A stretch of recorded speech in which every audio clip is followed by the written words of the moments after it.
warahmatullahi wabarakatuh. Ya, sebelumnya bagaimana kabarnya teman-teman? Semoga teman-teman semua dalam keadaan sehat dan kabar baik di rumah ya, walaupun kita sedang dalam masa pandemi. Dan semoga teman-teman bisa melaksanakan puasanya dengan sempurna.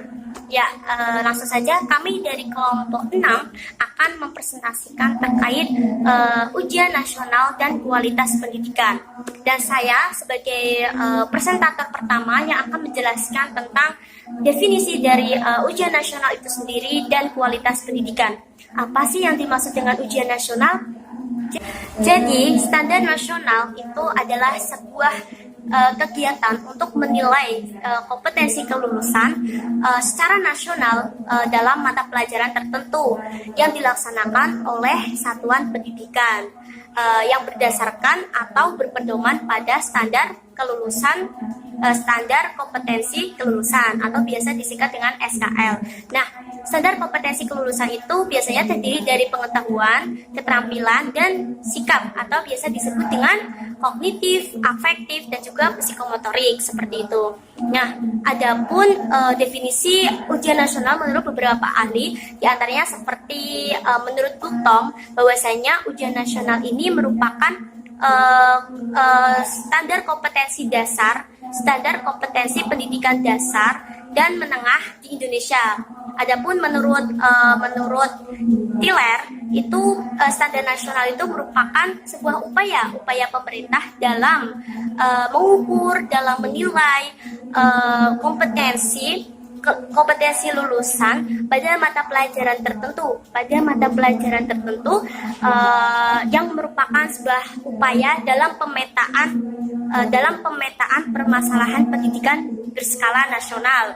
Ya, jadi kegiatan ini juga merupakan upaya pemerintah dalam peningkatan mutu pendidikan seperti itu. Ya, sedangkan menurut pilar itu sendiri bahwasanya ujian nasional merupakan salah satu upaya pemerintah dalam mengevaluasi secara nasional tingkat pendidikan dengan menetapkan standar nasional pendidikan. Karenanya nanti hasil dari ujian nasional yang diselenggarakan oleh negara adalah upaya untuk pemetaan permasalahan pendidikan yang nantinya untuk penyusunan dan membuat berbagai kebijakan pendidikan nasional. Ya, dari berbagai definisi yang sudah kami paparkan tadi, kita dapat menarik sebuah kesimpulan bahwasanya ujian nasional itu sendiri merupakan penilaian yang dilakukan oleh pemerintah yang bersifat nasional dengan maksud untuk menilai tercapainya kompetensi pada mata pelajaran tertentu secara nasional dalam mata pelajaran ilmu pengetahuan dan juga teknologi. Dan juga ujian nasional ini sebagai upaya pemerintah dalam penjaminan mutu di satuan pendidikan.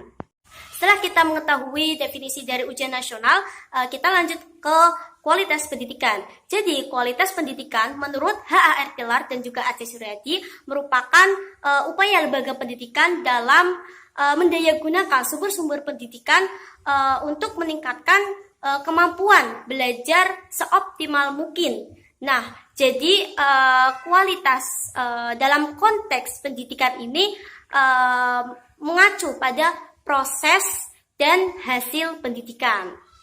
Ya, kualitas pendidikan dalam konteks proses pendidikan itu sendiri, di dalamnya terdapat berbagai input, di mana seperti bahan ajar yang meliputi kognitif, afektif, dan psikomotorik, dan juga terdapat metodologi yang bervariasi sesuai kemampuan gurunya, dan juga terdapat sarana prasarana, keadministrasian, dan lain sebagainya. Nah, adapun kualitas dalam konteks hasil dari pendidikan itu sendiri merupakan sebuah kompetensi mengacu pada hasil pendidikan atau kompetensi yang dicapai oleh sekolahan dalam kurun waktu tertentu. Nah, prestasi tersebut biasanya seperti prestasi akademis atau non-akademis, seperti prestasi yang diraih melalui tes ujian nasional, EBTA, dan juga ujian umum, dan juga bisa prestasi yang diraih di bidang lain seperti keterampilan, kemudian di bidang seni, olahraga, dan juga bisa prestasi yang tidak bisa kita pegang, yaitu seperti prestasi sikap, yaitu seperti bagaimana cara menghargai, menghormati, dan bersosialisasi dengan baik di kelas, seperti itu. Jadi, pendidikan yang berkualitas yaitu pendidikan yang mampu menghasilkan lulusan yang memiliki kemampuan dasar dalam belajar sehingga dia dapat mengikuti bahkan menjadi pelopor dalam pembaharuan dan perubahan, dan juga yang dapat menghasilkan lulusan yang berkualitas dalam memiliki prestasi, baik prestasi akademik maupun non akademik, sehingga ia mampu menjawab segala tantangan dan permasalahan yang dihadapi di waktu sekarang maupun di waktu yang akan datang. Nah, selanjutnya materi selanjutnya akan disampaikan oleh presentator kedua. Baik, saya di sini akan membahas mengenai poin yang kedua, yaitu hubungan antara ujian nasionalis dengan kualitas pendidikan. Jadi untuk yang pertama saya akan bahas mengenai tujuan diselenggarakannya ujian nasional. Jadi tujuan dari diselenggarakannya ujian nasional adalah menilai pencapaian kompetensi lulusan secara nasional pada mata pelajaran tertentu. Jadi dengan adanya ujian serentak di tingkat nasional ini diharapkan dapat mengukur tingkat kompetensi pendidikan di Indonesia. Dalam hal ini pemerintah bermaksud untuk meningkatkan kemajuan pendidikan Indonesia secara merata di setiap wilayah, di setiap daerah yang ada di Indonesia. Tetapi karena berbagai kondisi masyarakat dan bangsa yang berbeda, maka adanya ujian nasional ini sangat berpengaruh dan berdampak pada kualitas maupun kondisi pendidikan di Indonesia. Seperti yang sudah kita ketahui sebelumnya bahwa kondisi pendidikan kita sangat memprihatinkan karena ditandai beberapa tanda menurunnya kualitas pendidikan itu sendiri. Banyak permasalahan yang dihadapi oleh setiap guru, setiap sekolah, sehingga kualitas pendidikan di Indonesia cenderung dinilai rendah. Ada beberapa permasalahan yang dialami. Yang pertama, adanya kesulitan dalam melengkapi perbedaan individu di setiap murid. Yang kedua, kesulitan dalam metode belajar. Jadi ada beberapa sekolah yang kesulitan menerapkan metode belajar yang sudah diatur dalam pemerintah, yang sudah disamakan, yang harusnya sama, tapi ada beberapa sekolah yang tidak bisa mengikuti metode belajar tersebut. Yang ketiga, kesulitan dalam memotivasi, menumbuhkan minat siswa dan membina kerjasama. Untuk yang keempat, ada kesulitan dalam disiplin, pengawasan, perkembangan sosial tiap siswa. Dan yang kelima, kesulitan dalam cara membimbing siswa dan cara belajar siswa. Kendala yang keenam adalah kesulitan dalam mengorganisir. Dan kemudian yang ketujuh, ada kurangnya waktu selama jam pelajaran untuk melakukan apa yang harus dikerjakan. Kemudian yang kedelapan, kesulitan yang kedelapan adalah ketidakcakupan suplai dan materi pelajaran. Kemudian kesulitan selanjutnya ada kesulitan pribadi yang dialami guru. Jadi setiap guru mengalami beberapa kesulitan yang masing-masing guru itu berbeda. Kemudian kesulitan dalam tes dan evaluasi, karena ada beberapa kendala, misalnya seperti kurangnya sarana prasarana untuk mendukung dalam tes dan evaluasi di setiap sekolah. Kemudian yang terakhir, ada kesulitan dalam diagnosa dan memperbaiki siswa. Nah, mungkin itu adalah beberapa kesulitan yang terjadi di setiap daerah. Nah, meskipun begitu, setiap tahun pemerintah menaikkan standar kelulusan ujian nasional dengan tujuan tadi meningkatkan mutu pendidikan di Indonesia. Jadi, bagaimana hubungan antara ujian nasionalis dengan kualitas pendidikan? Yaitu keduanya saling keterkaitan. Karena tanpa adanya ujian nasional, maka tidak akan diketahui bagaimana suatu sekolah sudah memenuhi standar nasional atau belum, bagaimana suatu sekolah sudah memenuhi kualitas pendidikan ataupun belum. Seperti itu. Selanjutnya materi yang ketiga akan disampaikan oleh rekan saya. Langsung saja di sini saya akan melanjutkan pembahasan yang terakhir, yakni tentang pengaruh ujian nasional terhadap kualitas pendidikan. Seperti yang kita ketahui, kepedulian terhadap kualitas pendidikan yakni menjadi pusat perhatian yang sangat penting. Berdasarkan kajian teoretik dan fakta empirik, tampak jelas bahwa UN itu sangat berpengaruh terhadap kualitas pendidikan. Namun apabila kondisi ini terus berkelanjutan, dikhawatirkan kualitas pendidikan di Indonesia ini akan semakin merosot dan tujuan pendidikan nasional kita ini akan sulit untuk berkembang atau diwujudkan. Ya, maka dari itu akhirnya kondisi masyarakat dan bangsa Indonesia ini tidak akan pernah berubah atau berkembang, mungkin akan terus berada dalam keterpurukan dalam masalah pendidikan ini. Ya, mungkin dari itu akan saya bahas sedikit tentang yakni pengaruh UN atau ujian nasional terhadap kualitas pendidikan di Indonesia. Untuk yang pertama yakni ada terjadinya disorientasi pendidikan di sekolah, yakni terjadi pada arah dan tujuan pembelajaran yang harus dicapai. Dengan adanya UN ini maka pembelajaran cenderung hanya mengembangkan ranah kognitif saja, padahal pada penguasaan pengetahuan dan mengesampingkan ranah lainnya itu sebenarnya tidak kalah pentingnya.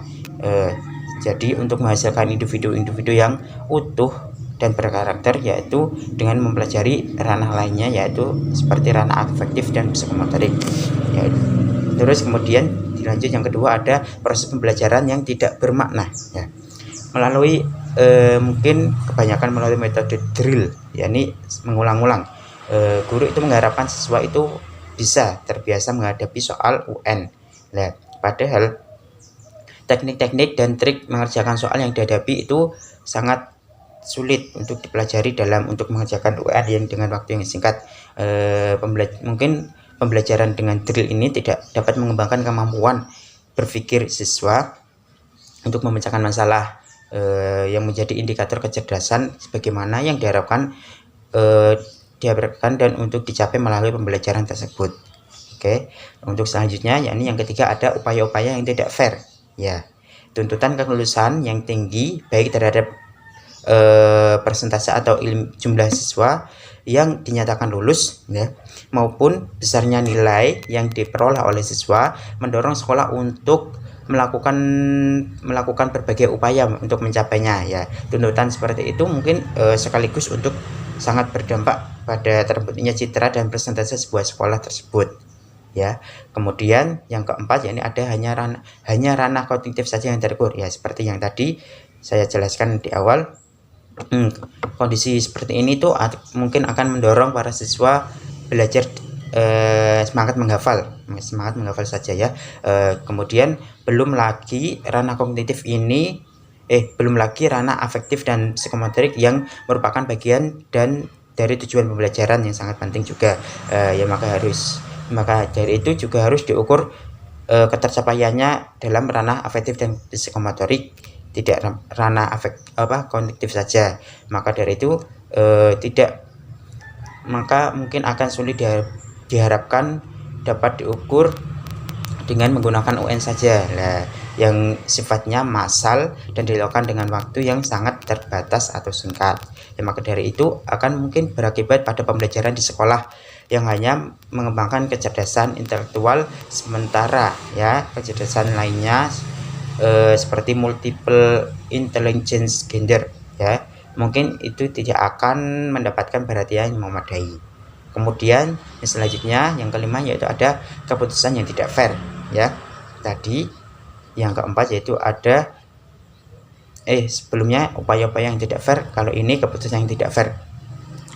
Selama ini hasil UN mungkin itu dijadikan sebagai patokan untuk kelulusan siswa. Mungkin manakala proses belajar siswa itu dilakukan misal selama 3 tahun di SMP atau SMA, mungkin itu nasibnya akan ditentukan oleh nilai UN untuk kelulusannya, ya. Mungkin ada juga ketidaklulusan siswa dalam UN bisa jadi bukan karena faktor ketidakmampuannya menguasai materi pelajaran, mungkin itu terjadi karena faktor kelelahan mental siswa atau mental fatigue, yakni mungkin berakibat pada siswa akan menjadi stres pada saat mengerjakan ujian atau UN itu, sehingga banyak kesalahan yang mengukur dan bisa terjadi pada setiap tes itu, sehingga siswa itu mungkin kebanyakan tidak lulus atau tidak lolos dalam ujian gitu. Yang terakhir yakni ada menutup akses pendidikan berkualitas bagi masyarakat miskin. Nah, ini yang mungkin yang paling penting. Upaya ini itu tentu hanya dapat dilakukan oleh mereka yang mampu. Nah, mungkin yang tidak mampu, miskin tuh biasa saja mungkin. Ya karena itu upaya tersebut itu membuat biaya yang tidak sedikit. Siswa miskin hanya bisa berusaha keras atas kemampuannya sendiri. Mungkin keterlambatan perbedaan teknologi ataupun entahlah itu, dan mungkin kondisi akhir ini sudah bisa ditebak, mereka yang miskin akan kalah bersaing untuk dapat masuk ke sekolah yang berkualitas tinggi. Ya mungkin begitu. Mungkin kalau orangnya itu miskin dan memiliki prestasi yang tinggi, insya Allah pasti bisa akan melanjutkan ke jenjang sekolah yang lebih tinggi dan mengerjakan hasil UN-nya itu menjadi memperoleh nilai yang baik begitu. Terima kasih dari saya. Mungkin sekian dari kelompok kami atas penjelasan mengenai ujian nasionalis dan kualitas pendidikan. Akhirul kalam. Assalamualaikum warahmatullahi wabarakatuh.